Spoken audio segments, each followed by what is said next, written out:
bit like a Wikipedia page.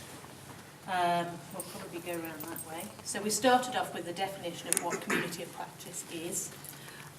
So community of practice can be defined as a group in its most simple form, I guess. It's a group of people that share a common interest, but not just a common interest. It's more a common practice. So it tends to be a group of practitioners of a particular thing that all share the same goal and the same interest. And they share their ideas. So community of practice can be local within a company, or it can be on a global scale, connected through online. So it can be as small as or as big as it wants to be. It can be formal, and so that well, I'll start with informal, because I think communities of practice began as a sort of organic and naturally occurring process where groups of people, for example, in coffee breaks, in breakfast clubs and things like that, just chatted about, what happened yesterday, a problem that they've got, and people talked about, well, when that happens to me, I do this. I remember Lucy Lefty, Tighty Righty. People sort of remember that type of thing much more than from reading a protocol. And companies got hold of this and thought, actually, this is really useful. And so would then instigate formal communities of practice, whereby they would arrange a space and a time for people to get together and share their ideas. There's usually some structure to a community of practice, so there are core people that tend to drive the conversations, and then there are peripheral people that have access to all of the information and all of the ideas, but they don't necessarily contribute. And that way everybody benefits. For example, on Twitter, I spent a year just reading what people wrote and never actually wrote anything myself, and learned a lot about how it works. So it's all about situational learning, putting yourself in a situation, seeing how everybody else does it, and then using that yourself. So it's more about learning how rather than learning what. That's that. I was looking at how do people in communities teach and learn together and get more from a common practice. And from the literature, I took a more natural approach, a global approach, a more natural approach, that the first people in the community, and I put Adam and Eve to exemplify it, they come out of the cave and they work with each other. And at first in the group, it might be just to do the necessary, just to do Chrissy's task this week, just to do the sustainable. But then it grows from the efforts of working with each other, and people start to learn from each other, and they innovate, and a culture emerges, and we cooperate. And experientially, myself, I found it more creative and problem solving, and the literature seems to support this. However, you then, get problems, but rather than it being an individual problem, it's a collective problem, and rather than it being a silo attempt to solve the problem, it's more collaborative. So we work in leagues, and out of this you get sort of creative destruction, you get solutions, and it's social capital. That's what I took from the literature. And social capital makes the world go round, and it stops people bowling alone, the famous book. And we're in leagues, and if you stray off, then Chloe says come back in, and Jen says what about this? So you work in a virtuous cycle, and it's okay to get it wrong. You try this, and you come out from the dark into the light, and it reinforces itself in an upward staircase rather than a downward spiral. And for mine, I looked at the benefits of community of practice, and one of the benefits I brought out is the greater confidence. When the members of the community of practice, because they are surrounded by people of like mind, they have that confidence in themselves, and also they can interact and correct each other.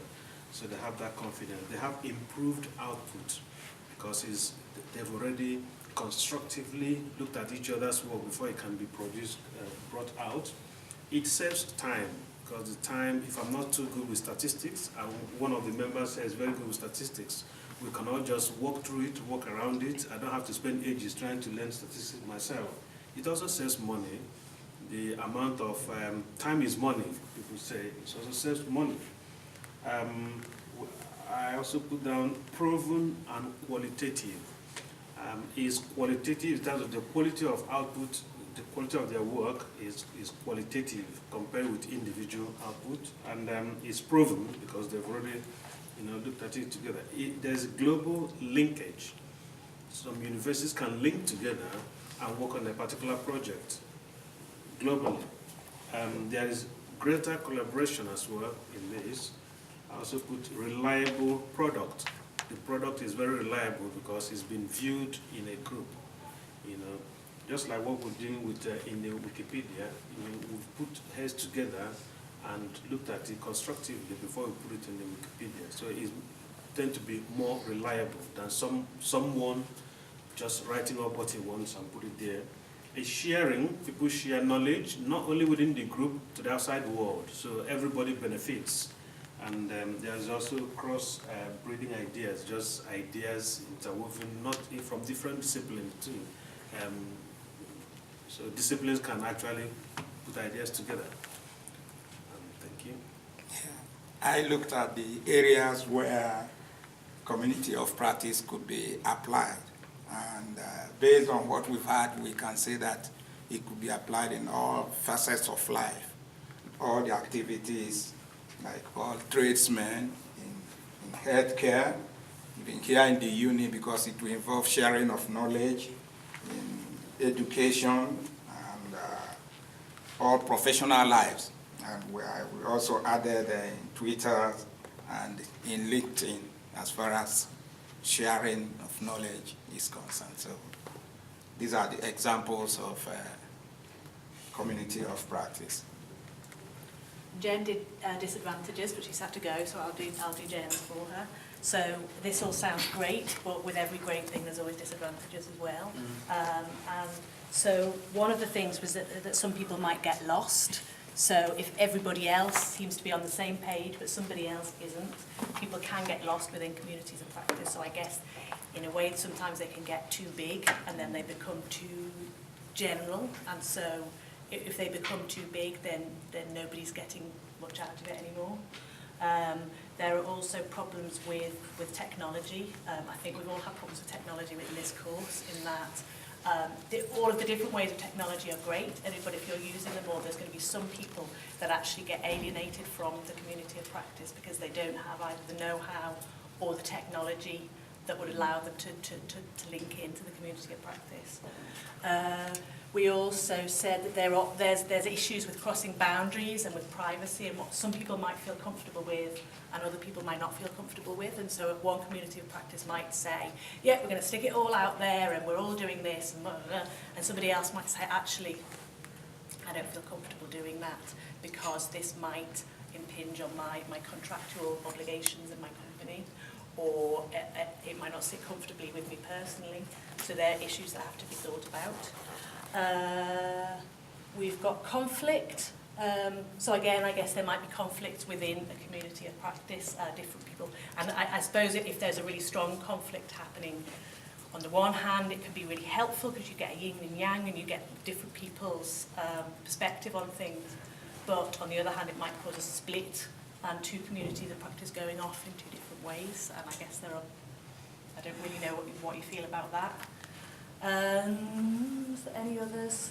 You can get overbearing characters, so there might be somebody that really drives a community of practice and actually has got totally the wrong end of the stick and leads somebody down a blind alley and tells everybody it's tighty lefty and everybody, nobody can open the gas tanks because there's a really dominant character that takes over.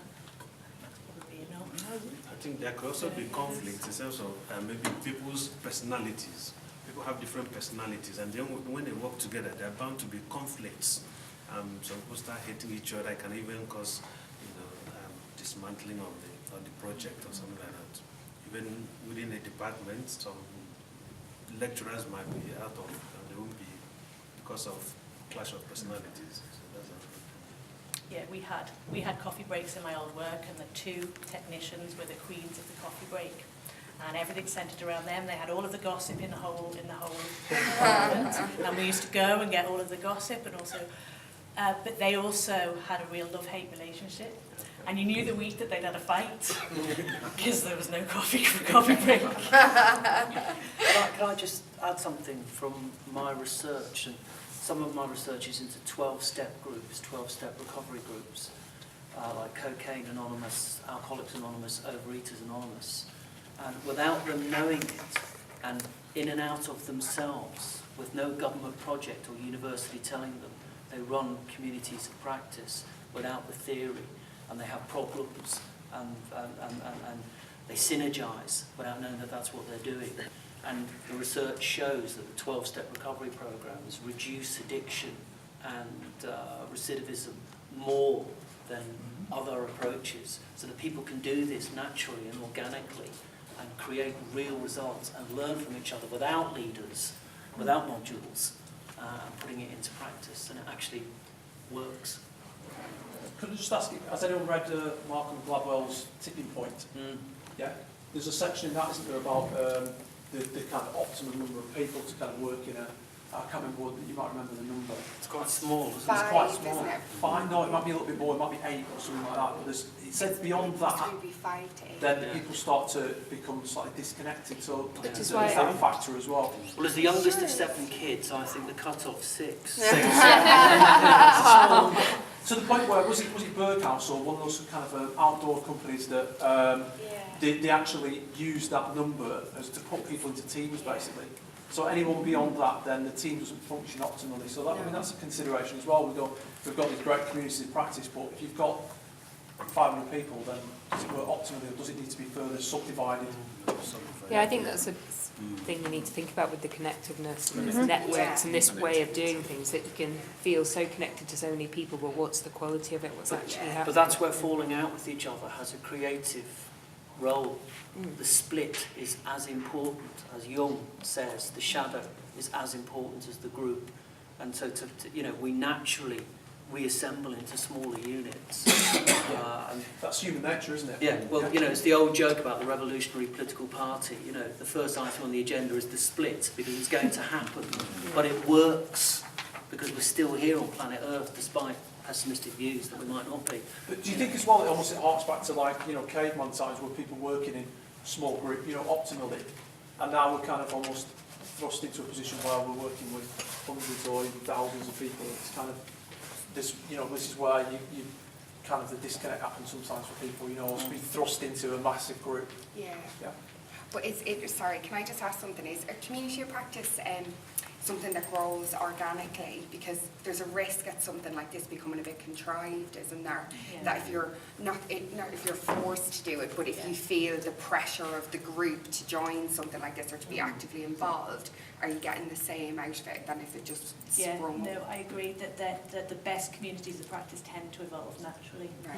Yeah. But the people see the benefits of them and say, right, we need a community of practice, and they try and bring them together. Yeah. And Check it quite off often when you're someone- enjoying everyone's just sitting in the room I like, attended we're community supposed to practice